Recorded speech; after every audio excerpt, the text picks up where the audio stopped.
안녕하세요. A반 7조 나예림, 박효민, 이진호, 이채민, 정민정, 최슬아, 최예린입니다. 지금부터 인간관계론 후반부 프로젝트 발표를 시작하겠습니다.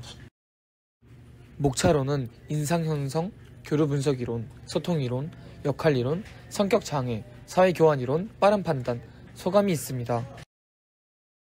첫 번째로 인상형성입니다. 인상형성이란 인간관계의 시작이며 주목단계, 빠른 판단 단계, 느린 판단 단계로 이루어져 있습니다. 지금부터 인상형성 이론을 바탕으로 일어났던 갈등에 대하여 설명해 드리도록 하겠습니다. 우선 대상과 시기입니다. 저는 고등학교 1학년 때 조별과제 팀원과 인상형성 이론 중 단순한 평가 기준으로 인하여 갈등을 겪었던 경험이 있습니다. 갈등 내용으로는 조별과제 첫 시작 때 의견을 내지 않고 소극적이어서 활동에 대해 적극적으로 참여하지 않을 것이라고 판단하였고, 하지만 사실 친구는 낯을 가려 의견을 적극적으로 내지 못하였던 거고, 이에 대해 서로 오해가 생기며 갈등을 겪게 되었습니다. 쟤는 조별과제인데 의견도 별로 안 내고 말도 많이 안 하네. 분명 조별과제에 적극적으로 참여하지 않겠지? 라고 생각하며 갈등이 시작되었고, 의견을 내야 하는 상황인데 왜 말을 하지 않는 거지? 하기 싫나? 라는 생각이 들게 되며 갈등이 악화되었습니다. 하지만 이 과정 속에서 서로 대화하지 않다 보니 갈등과 오해는 더 확대되었습니다. 하지만 과제를 진행하며 자기 할 일을 성실하게 수행하는 친구의 모습을 보게 되었고, 제가 단순한 평가 기준을 바탕으로 오해를 했었다는 것을 알게 되며 갈등이 해결되었습니다. 갈등 상황 중 대처에서 미흡했던 점은 대화를 나누며 원인을 찾고 해결을 했어야 했는데 상대가 기분 나쁠까봐 대화하지 못하고 갈등을 회피했었던 점이 미흡했던 것 같습니다. 하지만 향후 갈등에 있어서는 대화가 가장 중요하므로 회피하기보다 대화를 나누며 갈등을 해결해야겠다는 해결 방안을 찾게 되었습니다. 안녕하세요. 저는 이채민입니다. 이번 발표에서 에릭 번의 교류 분석 이론을 중심으로 갈등 상황을 분석하고 해결 방안을 소개하겠습니다. 교류 분석 이론은 캐나다의 중심과 의사 에릭 번이 창안한 것으로 사람들 사이에 벌어지는 교류, 즉 대화를 분석하는 상담 이론자 기법입니다. 핵심 개념은 세 가지 자아 상태인 부모 자아, 성인 자아, 아동 자아이며, 사람은 누구나 세 가지 자아 상태를 가지고 있고 상황에 따라 서로 다른 자아로 말하고 행동합니다. 교류는 각자의 자아 상태가 상호작용을 의미합니다. 부모 자아는 우리가 자라면서 부모나 어른들에게 배운 가치, 규칙, 말투 등을 내면화한 상태입니다.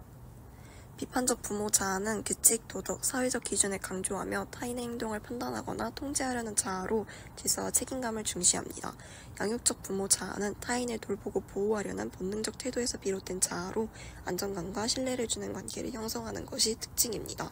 성인 자아는 상황을 객관적으로 분석하고 이성적으로 판단하는 상태이며 사실 중심적이고 논리적이며 이성적인 태도가 특징입니다. 아동 자아는 어릴 때 느꼈던 감정이나 행동 방식이 나오는 상태로, 자유로운 아동 자아는 기쁨, 호기심, 창의성처럼 어린 시절의 감정이 자유롭게 나오며 자발적이고 즉흥적인 행동을 합니다. 수능적 아동 자아는 어른의 기대에 맞춰 행동하려고 할 때 나타나며 사회적 규범에 순응합니다. 제가 분석한 갈등 상황은 시간 약속을 자주 어기는 친구와의 관계였습니다. 저는 초기에 친구의 지각에 대해 참았지만 쌓인 감정이 누적되면서 규칙을 따르지 않는 행동을 지적하게 되어 수능형 아동 자아에서 비판적 부모 자아로 변하였습니다. 친구는 자신이 늦는 것에 대해 별다른 죄책감을 느끼지 않으며 약속을 지키지 않아도 자연스럽게 행동하려 하는 자유로운 아동 자아 상태였습니다. 서로 다른 자아 상태 때문에 갈등이 발생하게 되었습니다. 이 문제를 해결하기 위해서는 서로 성인 자아 상태로 대화하는 것이 중요합니다. 성인 자아 상태를 유지하며 정기적으로 소통하고 약속에 대한 책임감을 함께 키워나간다면 앞으로 더 건강하고 긍정적인 인간관계를 유지할 수 있을 것이라고 기대합니다. 2025-0495 나예림 소통이론에 대해 발표하겠습니다. 소통이론이란 인간 및 사회적 상호작용 속에서 정보와 의미가 전달되고 해석되는 과정을 말합니다. 저는 3개월 전 차를 타고 집 가는 길에 부모님께서 친구들 간의 관계, 힘든 점, 스케줄 등을 물어보셨는데 피곤하고 힘든 나머지 짜증내듯이 대답하며 부모님과 갈등이 발생했습니다. 갈등 단계로는 피곤하고 힘든 상태에서 대화를 시작하며 갈등이 시작되었고, 제가 짜증내면서 상황이 악화되었습니다. 부모님께서 지인분들께 이 상황을 상담하며 저에게 피해가 오면서 갈등이 더욱 확대되었고 서로 오해한 부분과 부모님께서 제가 잘못한 부분을 말씀해 주시며 갈등을 해소했습니다. 제가 이 갈등을 대처하는 상황에서 미흡한 점은 감정을 조절하지 못하고 부모님의 관심을 오해해 방어적으로 반응했다는 것입니다. 이러한 갈등이 다시 일어나지 않기 위해 부모님의 관심을 긍정적으로 받아들이고 피곤할 때는 솔직하게 상태를 말씀드린 뒤 대화를 이어나가도록 말씀드리며 감정을 조절하고 적극적으로 소통하려고 노력하겠습니다. 역할 이론에 대해서 설명하겠습니다. 우선 역할 이론이란 사람은 자신에게 주어진 사회적 역할을 기대에 맞추어 잘 수행할 때 이상적 인상관계가 가능하다입니다. 역할 이론 사례를 들어 설명하면 대상으론 부모님과 친구들이 있고 시기는 고등학교 2학년 대학교 진학 준비 시기입니다. 갈등 내용으론 학업, 가족의 기대, 친구 관계 사이에서 갈등을 겪은 내용입니다. 갈등 상황으로 나와 상대방을 나누어 설명하자면 나는 학생으로서의 학업에 집중해야 하고 또한 자녀로서 부모님의 기대를 충족시키기 위해 노력해야 하고 또한 친구들과의 사회적 관계도 중요하기 때문에 친구와의 시간도 보내야 하는 상황입니다. 이로 인해 학업, 가족의 기대, 친구 관계 사이에서 갈등을 겪고 있습니다. 부모님은 최고의 성적을 기대하고 대학 진학을 위해 학업에 집중할 것을 강하게 요구하는 상황입니다. 친구들은 나에게 공부나 학원에 너무 몰두하지 말고 함께 놀거나 쉬는 시간을 가지자고 요구하는 상황입니다. 갈등 진행 단계를 설명하자면 우선 시작 단계에서 학생으로서의 역할과 자녀, 친구로서의 역할이 충돌하고 있음을 인식하고 있지만 단순한 문제로 여기며 큰 문제로 생각하지 않고 있습니다. 악화 단계에서 시간이 지나면서 친구들과의 약속을 자주 거절하게 되고 부모님의 기대는 더 높아지면서 친구들에게 미안하고 부모님의 기대를 충족하지 못하는 것 같아 죄책감을 느끼며 정서적 스트레스를 극심하게 받고 있습니다. 확대 단계에서 양측과의 관계에서 오해와 불만이 커지면서 갈등이 단순한 역할 갈등에서 대인관계 문제로 확산이 되고 있습니다. 해소 단계에서 부모님과는 진지한 대화와 친구들과는 상황을 솔직하게 말하면서 해결이 되었습니다. 대처 위협한 점은 역할의 불명확성입니다. 자신이 맡고 있는 학생 역할과 친구 역할을 어떻게 구분해야 할지 몰라 이 두 역할을 동시에 잘해내려는 요구가 충돌하여 갈등이 발생합니다. 향후 해결 방안으론 역할 간 경계를 설정해야 합니다.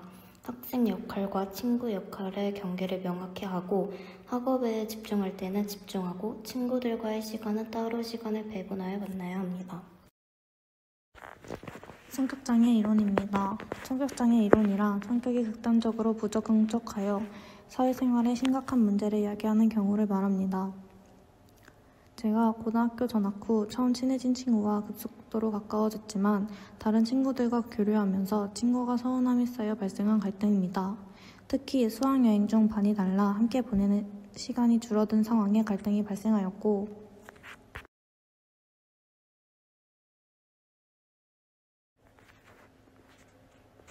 이러한 상황에 갈등이 시작되어 친구는 배신감과 서운함을 느끼고 저에게 차가운 태도를 보였습니다.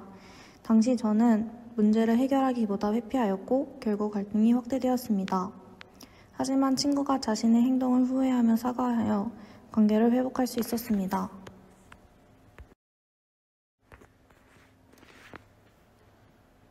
이 갈등 상황에서 단순히 회피하면서 갈등을 키우고 A의 심리적인 어려움을 인지하지 못한 점이 미흡했기 때문에 향후에 이러한 갈등이 또 발생하였을 때 A의 심리적인 어려움을 이해하려고 노력할 것입니다. 안녕하세요. 사회교환 이론에 대해 발표할 2025 공사구역 박효민입니다. 사회교환 이론은 인간은 대인관계를 통해 서로의 욕구를 충족시키고자 하며 공평한 교환을 추구한다는 이론입니다. 쉽게 말해 인간관계는 하나의 교환으로 본다는 이론입니다. 제가 발표할 다음 사례는 스터디를 통해 제가 도움이 됐으면 했고 친구의 준비 부족과 장난으로 시간 낭비가 되어 결국 노력 대비 얻는 것이 부족해져 불공정한 교환이 존재합니다. 따라서 사회교환 이론에 해당한다고 볼 수 있습니다. 갈등 내용은 스터디 그룹을 만들어 함께 공부하기로 했지만 친구 B가 준비를 제대로 해오지 않고 공부보다 잡담을 많이 하면서 스터디 분위기를 흐렸습니다.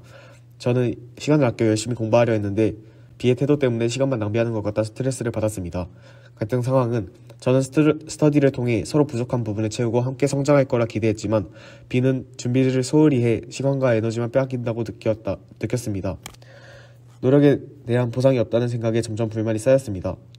상대방은 스터디를 편한 마음으로 대했고 진지하게 공부하기보다는 친구들과 보내는 시간을 보내는 느낌으로 생각했습니다. 저의 스트레스나 불만에 눈치채지 못하였습니다.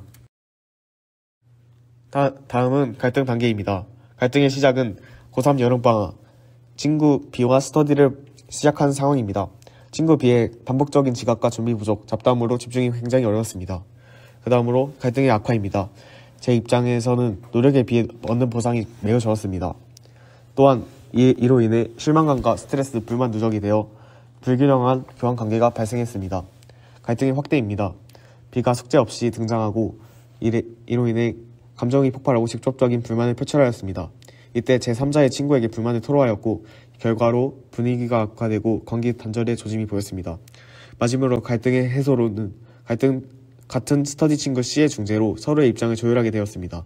대화를 통해 오해를 풀고 스터디 운영 방식을 다시 정하며 갈등을 해소할 수 있었습니다.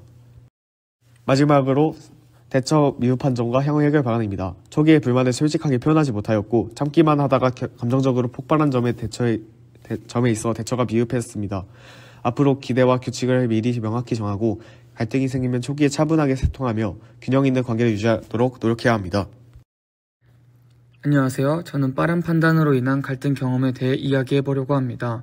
인지심리학에서 말하는 빠른 판단 단계는 부분적인 정보나 과거의 경험을 토대로 상대방을 단정짓는 것을 말합니다. 나름의 도식, 즉 고정관념에 맞춰 판단하는 것을 말합니다. 제가 고등학교 1학년 때였습니다. 당시 같은 반 친구였던 친구 조재창은 항상 말수가 적고 표정도 무뚝뚝했습니다. 저는 그 모습을 보고 이 친구는 차갑고 나랑 절대 안 친해질 사람이라고 판단했습니다. 제가 예전에 겪었던 비슷한 사람들과의 경험에 기대어 그렇게 생각해버린 거죠. 하지만 나중에 알고 보니 재창이는 사실 저랑 친해지고 싶어 했고 낯을 많이 가리는 성격이었던 거였습니다. 저의 빠른 판단 때문에 서로 어색해졌고 그 친구도 제가 자기를 싫어한다고 오해하게 되었습니다. 그렇게 한동안 어색한 관계가 지속되었지만 제3자의 개입으로 오해를 풀 수 있었습니다. 이 갈등을 통해 느낀 점은 사람을 제대로 알기도 전에 너무 쉽게 판단해서는 안 된다는 겁니다. 저는 느린 판단, 즉 시간을 갖고 상대를 관찰하고 이해하려는 노력을 하지 않았습니다. 그게 가장 큰 실수였다고 생각합니다. 앞으로는 고정관념에 벗어나 상대에 대해 더 정확하게 알고 싶을 때는 직접 확인하고 시간을 두고 천천히 판단하는 습관을 들이려고 합니다. 그래야 더 건강한 인간관계를 만들 수 있다고 생각합니다. 이상 저희 발표를 마치겠습니다. 저희 조의 소감에 대해 말해보겠습니다. 일단 저는 갈등 상황을 되돌아봤을 때 내가 나를 생각하는 만큼 상대방을 생각했더라면 갈등이 생기지 않았을 거라는 생각이 들었습니다. 모든 갈등의 원인은 사소한 오해이며 가장 중요한 열려있는 마인드로 상대방을 이해하는 태도를 가져야 하는데 오히려 고정관념과 자기중심성에서 벗어나지 못하고 상대방을 이르게 판단했습니다.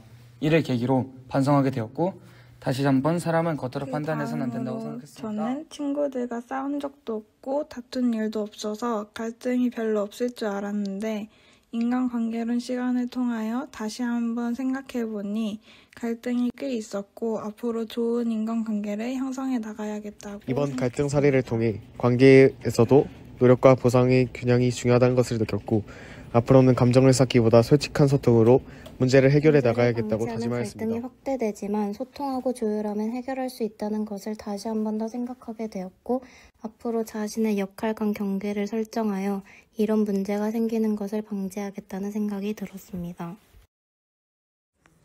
이번 과제를 통해 인간관계에서 발생하는 갈등을 교류 분석 이론으로 분석하는 시간을 가질 수 있었습니다. 자아 상태에 따라 상대방의 행동을 이해하고 감정적으로 대응하는 대신 성인 자아로 소통하려는 노력이 필요하다는 것을 깨달았습니다. 앞으로 인간관계에서 갈등이 생길 때 이 이론을 활용해 보다 성숙하고 다음으로 저는 인상형성 이론을 바탕으로 갈등 상황을 다시 한번 생각해보며 적절한 대처 방안을 알아갈 수 있어서 의미 있었습니다. 또한 과제를 통해 이론을 공부하며 첫인상을 어떻게 형성하고 그것이 이후의 판단과 상호작용에 어떤 영향을 미치는지에 대해 알 수 있었던 유익한 시간을 보낼 수 있었던 것 같아. 성격 장애로 인해 발생한 갈등 상황과 미흡했던 대처 방식 등을 살펴보면서 인간관계에서 성격이 갈등 발생 및 해결에 큰 영향을 미치는지에 대해 알게 되었고, 이를 통해 갈등 상황에 대한 이해의 폭이 넓어지고 보다 성숙하게 대처하는 방식에 대해 고민해볼 필요성을 느꼈습니다. 감사합니다.